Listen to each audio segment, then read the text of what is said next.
திருச்சி பாலக்கரை பகுதியில் 14 ஆண்டுகளாக மூடப்பட்டு திறக்கப்படாமல் இருந்த நடிகர் சிவாஜி கணேசன் முழு உருவ சிலை அகற்றப்பட்டுள்ளது. இது தொடர்பான முழு விவரங்களோடு இணைகிறார் நமது செய்தியாளர் கார்த்திகேயன். வணக்கம் கார்த்திகேயன், இது தொடர்பான முழு விவரங்கள். வணக்கம். திருச்சி பாலக்கரை பகுதியில் 14 ஆண்டுகளாக மூடப்பட்டு திறக்கப்படாமல் இருந்த நடிகர் சிவாஜி கணேசன் முழு உருவ சிலை அகற்றி வேறு இடத்தில் வைக்க மாநகராட்சி மற்றும் பொதுப்பணித்துறை அதிகாரிகள் நடவடிக்கை எடுத்து வருகின்றனர்.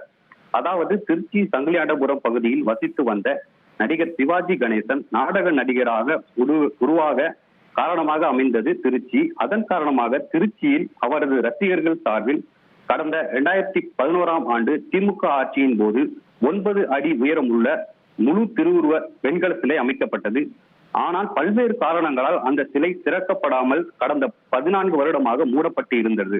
இந்த நிலையில் இந்த சிலையை அப்பகுதியில் திறக்க வேண்டும் என சிவாஜி ரசிகர்கள் மற்றும் பொதுமக்கள் கோரிக்கை விடுத்து வந்தனர். இந்த நிலையில் சிவாஜி சிலையால் போக்குவரத்து இடையூறு ஏற்படும் என்ற காரணத்தால் அந்த பகுதியில் இருந்து அகற்றி வேறு இடத்தில் வைக்க நடவடிக்கை எடுக்கப்பட்டு வருகிறது.